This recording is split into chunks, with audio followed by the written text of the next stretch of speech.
Good morning, sweet grandchildren. How are you all? You can hear Nana still got a little bit of a cold, but I'm doing okay. How's the littles this morning? How are you, Marie? Are you having a good day? Is this a school day? How about you, Miss Anna? Are you doing good? Nana loves you. I love you, Marie. I love you, Miss Eden. I love you, Olivia, and I love you, Gabriel, and I love all the bigs too. Isaiah and Elijah and Thaddeus and Seth. We are so blessed to have such wonderful grandchildren. So this morning I thought I would read The Tale of Two Bad Mice by Beatrix Potter. Once upon a time there was a very beautiful dollhouse. It was red brick with white windows, and it had real muslin curtains and a front door and a chimney. That's a dollhouse. Do you have a dollhouse? Your mama had a dollhouse. It belonged to two dolls called Lucinda and Jane. Well, at least it belonged to Lucinda. But she never ordered meals. Jane was the cook.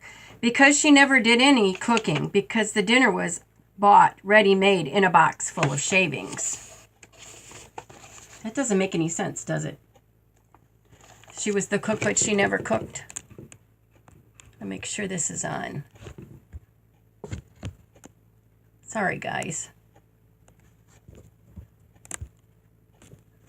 Anyway,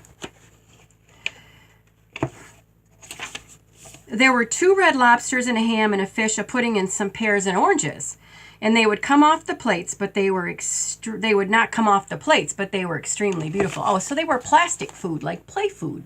You guys have play food with your play kitchens. That's what that is play food.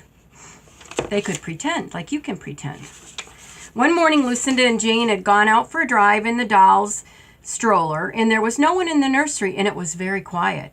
Presently, there was a little scuffling and scratching in the corner near the fireplace, where there was a hole under the skirting board.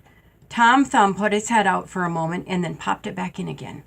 Tom Thumb was a mouse. You see him sticking his head out there? He's looking around, trying to see if anybody's there.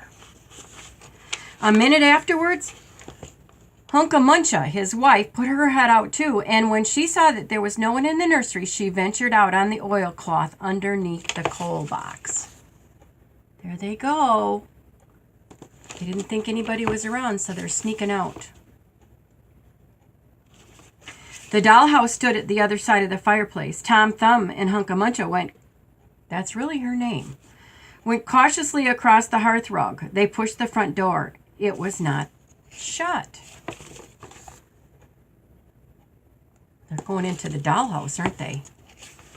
Bet they're looking for food. Tom Thumb and Hunca went upstairs and peeked into the dining room. Then they squeaked with joy.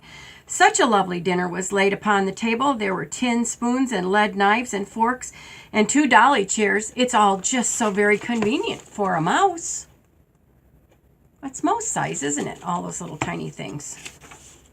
Tom then set to work at once to carve the ham. It was beautiful, shiny, yellow, streaked with red.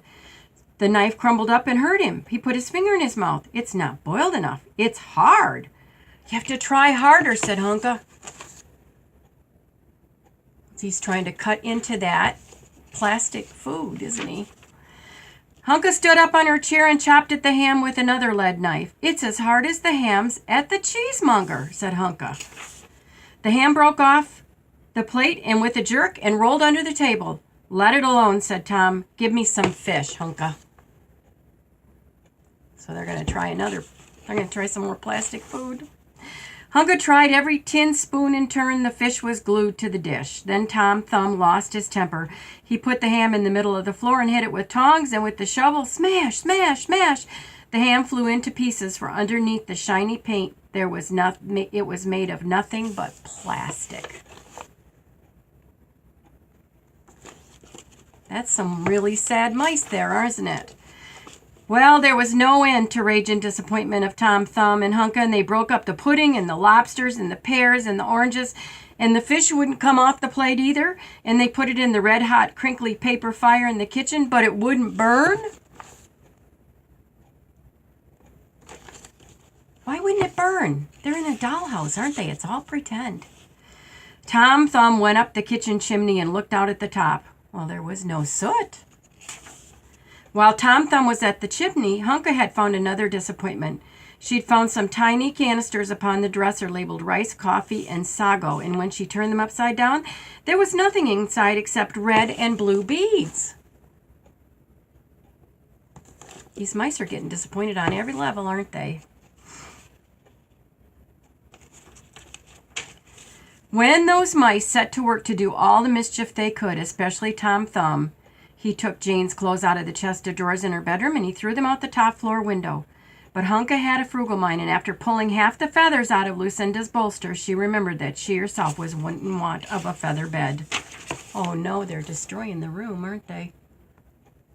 That's really bad. With Tom Thumb's assistance, she carried the bolster downstairs and across the hearth rug. It was difficult to squeeze the bolster. Well, it's bolster's actually a mattress. But they managed it somehow. They got it into their mouse hole. And then Hunka went back and fetched a chair and a bird cage and several other small odds and ends. The bird cage and the bird house and the bookcase refused to go through the mouse hole.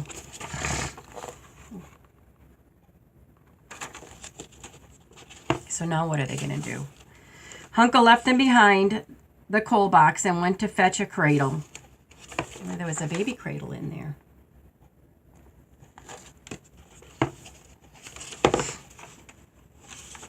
Hunka Munka was just returning with another chair when suddenly there was a noise of talking outside on the landing. The mice rushed back to their hole and the dolls came into the nursery. See the mice? They're running back. They're scared. What a sight met the eyes of Jane and Lucinda. Lucinda sat upon the upset kitchen stove and stared, and Jane leaned against the kitchen dresser and smiled, but neither of them made any remarks. The mice had kind of trashed their house, hadn't they? Yeah, and taken some of their stuff, too. The bookcase and the birdcage were rescued from under the coal box, but Hunka Munka had got the cradle and some of Lucinda's clothes. Oh, look who's in the cradle. Do you see the teeny tiny baby mice? Their heads are right there. There's two of them.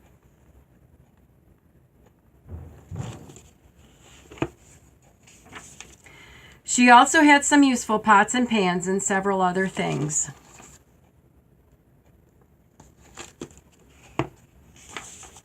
The little girl that the dollhouse belonged to said, "I will get a doll dressed like a policeman."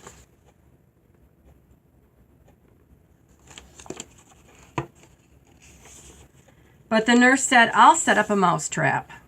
Ooh.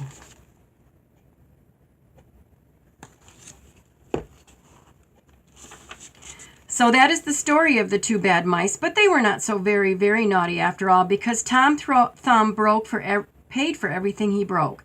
He found a crooked sixpence under the hearth rug, and upon Christmas Eve, he and Hunka Munka stuffed it into one of the stockings of Lucinda and Jane.